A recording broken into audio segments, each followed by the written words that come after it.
kuma kuda tokko dhibba tokko gaheera. Hunda namaatu beeka waa'ee meedikaalaa irratti maallaqa hanqate jedheena cinqeennaan maallaqa illee itti dabalaa ture. Hunda namaa jaarsa keessaan illee jaarsa waan jaarti waliin haasaa turan illee akkaataa jaartitti isaan haasaanii kaanii waliin mari'ataa turan illee abdii kanaan illee abdii oroo kanaan maal jedhaanii ture ofii isaati. Hundi isaa sagalee isinuma jira. Haqa kiyya yoo dhaggeeffadhu booda gaafan. Haqa kiyya lamaa asirratti sobiniti naafa kakatu kaansilishiinii kiyya machaa naafa kenna. Waan si gaafu maalinnaan deebiftu ati? Waan si gaafu maalinnaan deebiftu ati?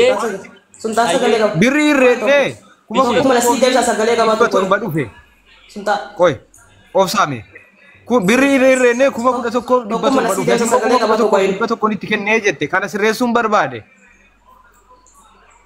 Natu si sirreessa yeroo tokko maallaqa tokko wayii irraa fudhadheera hamma immoo birrii 400 qofa na biraa qaba kan inni qabu birrii 400 qofa birrii kafiilli isaa birrii si sirratti hafte geessi ennaan birrii 1,400 sirratti hafte geessi naan jedhe kunoo itti sagaddamu ani geessi naan jedhe muyitii qaba qoy ha okay misirratti qabanii jiranii qoy obsi bakka mee boontu dubbadhu sulxi shaa obsi mee boontu dubbadhu akkamitti birriin inni kuma kudha tokkoof dhibba tokko jedhe akkamitti dhibba torba dhaqee birrii inni dhibba ja'a kun dhaggeeffadhu yeroo tokko birrii Afrikaan qabu birrii 200 markaa fudhatee kaashii markatti baatee deemuudhaaf yeroo tokko sulxi shaatii abdii shaggar irkaa fudhate okay ishi yaala takka moo meedikaala galuudhaaf birrii 200 markaa fuudhee birrii 400 ha guyyaa wayii moo taaksiidhaan bakka ala fuula kennan deemanii birrii 200 fudhatanii deeman isaatu irratti hin gammanne maaliif sunxaalirra waan ba'u qabu jedhee isarratti hin gammanne sii galee isa birrii 600. Thank you. Garuu kaashin akkatti isumatti kenname sarkaafate. Wanta itti kennitan kana harkumaan itti kennitan jechuudha. Harkaan itti kennine. Yoo immoo dhaggeeffadhu yeroo tokko sagalee dabalataa. Obsaasin. Gaafati maallaqa abdii kanatti kennitu kan namni si bira jiru maallaqa namni beeku jira gaafati itti kennitu harkaan fa'aa namni si bira jiru jira sulxi shaa fakkeenyaaf akkuma sadii illee kuma tokko illee aguma ta'e wayi namni si bira jiru jira. Namni na bira jiru hin jiru. Isiyaan viidiyoo horaa badhe malee namni na bira jiru hin jiru. Anaaf rabbii fi isa qofatu wal beeka. Jaartiin moo jaarsarrattis waan jaartii inni naan gaafate. Erguma miidiyaarra dhufee nama morme malee keessatti nama mormee hin beeku maallaqa kana. Haqa namaan barbaadu jedha ofiisaati. Keessatti nama morme sagaleen jaartaa waan jedhu waliin haasa'aa turan hin jira. Hayyee ishi galatoom. Jaarsa irratti jaarsummaa dubbate irratti kuma kudha tokko dhibbi tokko narra jira jedheera abdiin shaggar. Kunoo sagalee isinii bana. Qoy hin banta sagalee narra jira jedheera. Jira maaliif fuuteen naan karaamaa mootummaa irraa kaffalee meedikaala geessee ashaaraa geessee waa hundatu muree isa ragaanitti qaba jedhee san ijoollee amma kanaa sanni ragaanitti qaba jedheera namticha tokko kan waan si gaafu qoy obsaa himi obsi boontu obsi na jalan dubbatin isa sirkaa fuudhee qaraamaa kaffaluun ni waan hangalmeeffadhe qaba jedhaa isatti ganaan deebi'aa sirraan qulqulleeffadhaafan malee gaafa jaarsummaa dubbatamu birriin kumni kudha tokko dhibbi tokko akka irra jiru amaneera abdii shaggar kana ifa naa godhate wayifan siin jedhe oo amane yoo sagaleen amanuu isaa jiraate sagaleen dhageessifta amaneera jaarsi gaafa waliin haasaanu sagalee gaafa jaarsaa waliin haasaanu jira okay jaarsi sun jira obsi si baasan jira na sagalee daqiiqaa kana obsi okay abdii shaggar na obsi birrii kumni kudha tokko dhibbi tokko narra jira ka jedhu harkaa fuudheera karaatti baase inni qaba galmee fidatu rakkoon qabu eessattan baase manan baase kana kanaafan fuudhe jechuu danda'a kana naa obsi ragaa kee qabadhu naa obsi shaggar ragaa qaba jettee qabadhu naa obsi garuu maallaqa sana itti kennuu sana hin barbaade ragaa narra jira jechuusa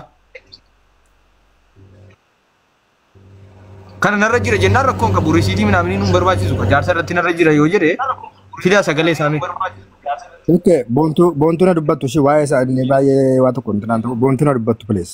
Sagalee barbaadaa jedhe lachuu rakkoon qabu qoy. Sagalee barbaaddeedhaaf hidhaa isin lachuuti yoo eeyyamamaa.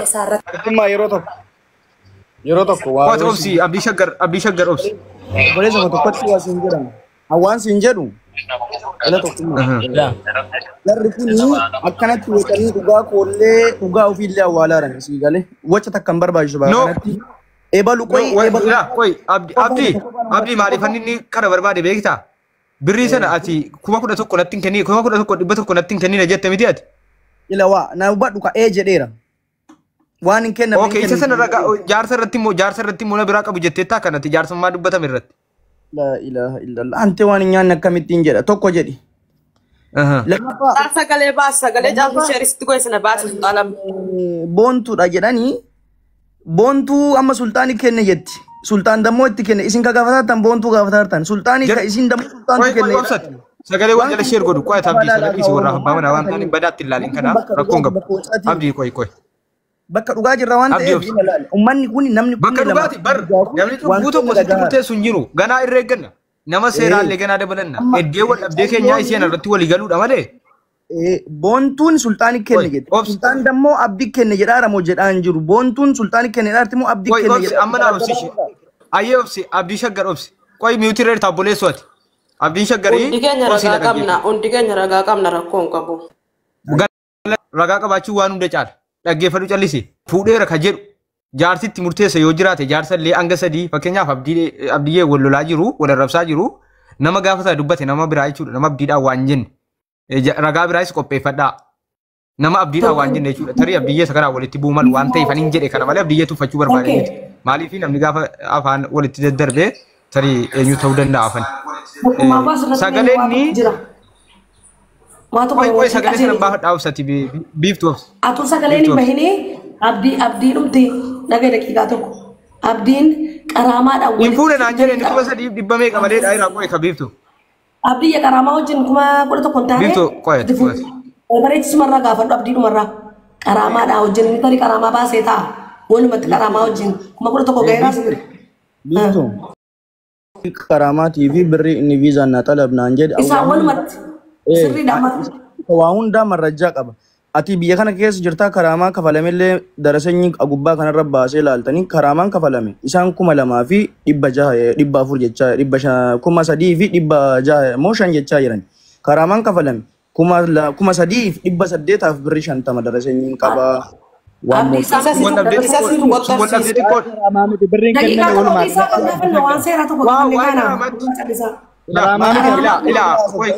Biiftu obsa warri kaa ittiin dubbatina obsaa dira haquma barbaadaa irra waan ta'eef wanta si gaafadhu abdii ammallee waan biiftuun jette irratti kanuma qaraamaati kaffalte kanaa fi maallaqni jarri walitti sitti kennan isati qaraamaa kaffaltes isati waan feete kaffaltes walumatti 3,600 jette kanadha moo kan qaraamaa malee dhannati jette kun meesii an adda baase fakkeenyaaf. Qaraamaa malee qaraamaan 3,850 lakkaa'e. Akkasumas jedhi kaa. Qaraamaan ala 600 kennee.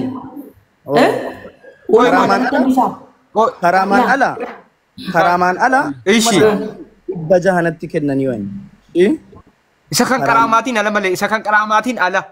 Eeyyee. Karaamaan guddaa kan qaraamaa moo meeqa? 3,800 isaan kana kennan 3,800 qofa hin jenne. Risiitii qabaanne qaraamaa.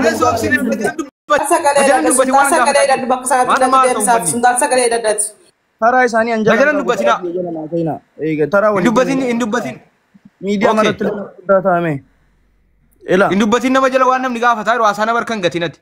Callisii taa'e namni tokko namni abdiis ta'e namni dhugaarraa achi dabee as dabuun jiru tuma maaltu dhufe afuun hafa malee. Najalan dubbatin shirnaan godhin nama raachite ammayyuu sadarkaa isaan harkaa gatuu keessa. Najalan dubbatin nana waa gaafachuu eegale. Sabari inni mattaa sana booddee. Okay. Ilaa kan qaraamaa malee 3,600 sitti kennan isa kan qaraamaa sana malee. Tokkotti waa siyaas tiradda'ume. Dhaggeeffadhaa hundumti. Jedhati waa'ee herreeggataa deemuufani akkasii miti? Herreeggataa deemu. Isaanii birrii karaamaa jedhanii mallaqa dura na bira jirutu jira. Mallaqa boontuudhaaf appilaay godhi jedhanii natti kennantu jira. Ana bira dura inni karaamaa keessa ture waan ta'eef. Achi mallaqa kanaanii boontuudha ka dalagiin naan jedhan kana ufii kiyyaa deemee mucayyoo amma ishiin jettu kanarraa qaamaan naqee fuudhee mana kiyya duubarraa galtii mucayyoon. Dhugaan haa baatu wallaahi dhugaan ilmoo rabbiiti yoomillee hin baati. mucayyoo illee dhuftee haasoftu. Mallaqa kana 2,800 deemee mucayyoo sanirraa fuudhee achi booddee boontuudha kootaan dhabamee turte achi booddee isaaf dalagi baqqanaan jedhan si galee karaamaa keessa ture mucaa. Jetteetti isin birrii ati deemtee fuute kana irra eeggatanii rukuba qabaadhu intala wayi biraa fuudhe siin jetteetti.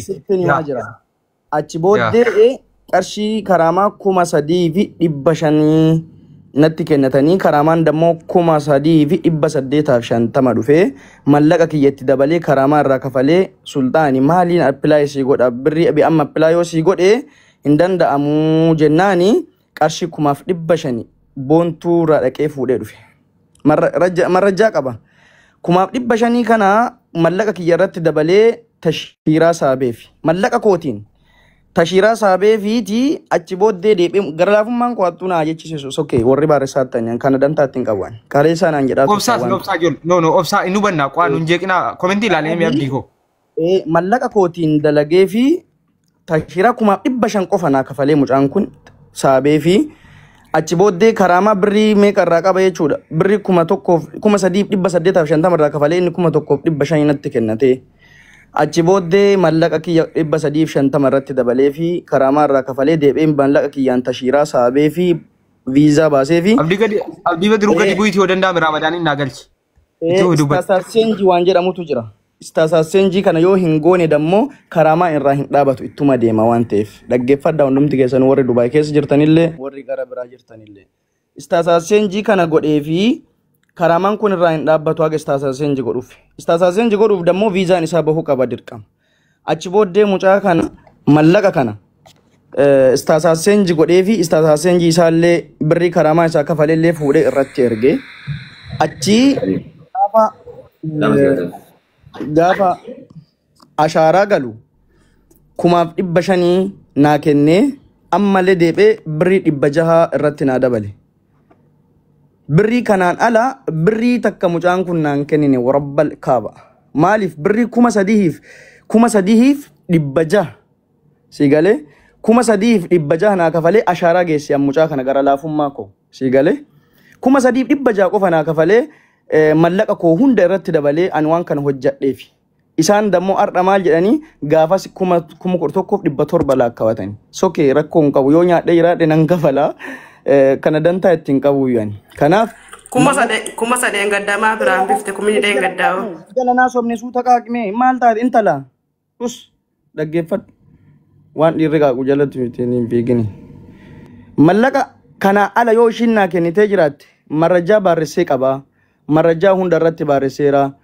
Faayila isaa keessa guutuu kaawwadheera nama dalageef isa bichaa osoo hin taane ani marrajaa hunda isaaniitiifuu kaaya. Gaafa isaan barbaade abbaa kootu na barsiise kafilli koo ayyuudha alhamdulillah isatu na barsiise akkaataa itti kaayata hunda tartiiba deebisanii soqee fuudhinaan hin jedhu akkana gootee asii baaftanaan jedhee bakka hunda waan beekuuf. Marrajaan kompiitara keessas jira, naarkas jira, waasappii keessa jira, waan hunda telegiraama isaa irra illee hin jira, wanta hunda keessa kaawwadhee jira. Qoosii carraanuu kenni hamma isaafiin akka sabaartu gisee dhaqee kan jaraa bira ga'uu ka'eera. Kuma tokkoon itti sana lamman bichaa meemee yaadadhu malee isaafiin amma 5,500 deebii lama tuqxeetta. Isa 2,800 tuqxeetta. Isa 1,600 lamman itti yaadadhu mee. Ibajahalee si dheera boo ilaalaali amma marrajaa qaba marrajaadhaan. Amma dhiyaateera si galee yaadadhu rakkoon hin jiru inshallah. Biiftuu. Ila amma abdii shaggargaa amma waan walii galaniifatti. Ani marrajaa qaba. Waan na bira jiru yoo ta'e.